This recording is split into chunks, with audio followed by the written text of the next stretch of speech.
اعوذ باللہ من الشیطان الرجیم بسم اللہ الرحمن الرحیم۔ اے ایمان والو، کبھی کبھی اس طرح بھی دعا مانگا کرو۔ اے پاک پروردگار، اے رب ذوالجلال والاکرام، اے یحیی و یا قیوم، تو نے حضرت آدم علیہ السلام کو نوری فرشتوں سے سجدہ کروا کے انسان کو اشرف المخلوقات بنایا ہے، تو ہمیں اپنی رحمت سے کثیر سجدے کر کے اس کرم کا شکر ادا کرنے کی توفیق عطا فرما دے۔ تو نے مٹی کو اشرف المخلوقات بنایا ہے، تو ہمیں اس ابلیس سے، اس کی شر انگیزیوں سے پناہ عطا فرما جس نے مٹی کو حقیر سمجھ کر سجدہ کرنے سے انکار کر دیا۔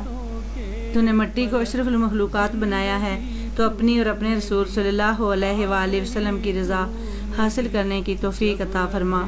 تو نے مٹی کو اشرف المخلوقات بنایا ہے، تو اپنے بھیجے ہوئے رسولوں پر، اپنی نازل کردہ کتابوں پر، فرشتوں پر اور ہر اچھی بری تقدیر پر ایمان رکھنا ہمارا ایمان بنا دے۔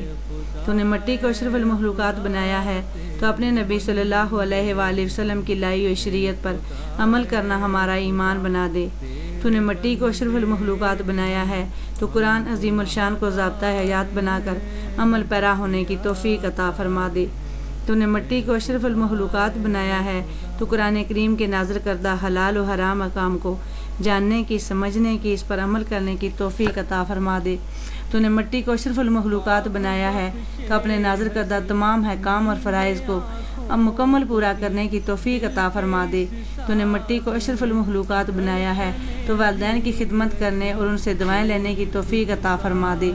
تو نے مٹی کو اشرف المخلوقات بنایا ہے، تو اس زمین پر کثیر سجدے کرنا ہمارا نصیب بنا دے۔ تو نے مٹی کو اشرف المخلوقات بنایا ہے، تو ہمارے ماں باپ کو جنت سے نکالنے اور بے پردہ کرنے والے شیطان کو لعنت بھیجنے اور اس کے ساتھ دشمنی نبھانے کی توفیق عطا فرما دے۔ تو نے مٹی کو اشرف المخلوقات بنایا ہے، تو ہر لمحہ اپنا ذکر کرنے کی توفیق عطا فرما دے۔ تو نے مٹی کو اشرف المخلوقات بنایا ہے، تو گناہوں سے بچنے اور طہارت اختیار کرنے کی توفیق عطا فرما دے۔ تو نے مٹی کو اشرف المخلوقات بنایا ہے، غریبوں، رشتہ داروں اور یتیموں کا حق ادا کرنے کی توفیق عطا فرما دے۔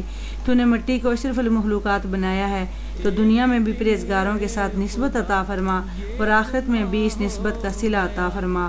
تو نے مٹی کو اشرف المخلوقات بنایا ہے، تو ایمان کی اعلیٰ حالتوں پر استقامت عطا فرما۔ تو نے مٹی کو اشرف المخلوقات بنایا ہے، تو کلمہ شہادت اشہد ان لا الہ الا اللہ وحدہ لا شریک لہ پڑھتے ہوئے موت عطا فرما۔ جب دوبارہ مٹی ہو جائیں تو منکر نکیر کے سوال آسان فرما۔ پیارے نبی صلی اللہ علیہ وآلہ وسلم کا دیدار نصیب فرما۔ اندھیری قبر میں روشنی عطا فرما، قبر کی وحشتوں میں راحت عطا فرما۔ جب تیرے حکم سے دوبارہ اٹھیں تو محشر کی ہولناکیوں سے بچا، محشر کی رسوائیوں سے بچا۔ نامہ مالدان ہاتھ میں عطا فرما، جس دن کوئی سایہ نہیں ہوگا، صدقہ قرآن کریم کا سایہ عرش عطا فرما۔ جس دن کچھ چہرے سیاہ اور کچھ سفید ہوں گے، اس دن چہروں کو رونق اور شگفتی عطا فرما۔ اس دنیا میں نفس کی ہلاکتوں سے، شیطان کی وسوسہ اندازیوں سے پناہ عطا فرما، نفس مطمئنہ عطا فرما۔ یا رب، تو بادشاہ حقیقی ہے، ہمارے ساتھ اپنی رحمت سے معاملہ فرما۔ اپنے پیارے نبی صلی اللہ علیہ وآلہ وسلم کے صدقے نیک عمال کرنے کی توفیق عطا فرما کر دوزخ کی آگ سے بچنے کی توفیق عطا فرما دے۔ آمین ثم آمین یا رب العالمین۔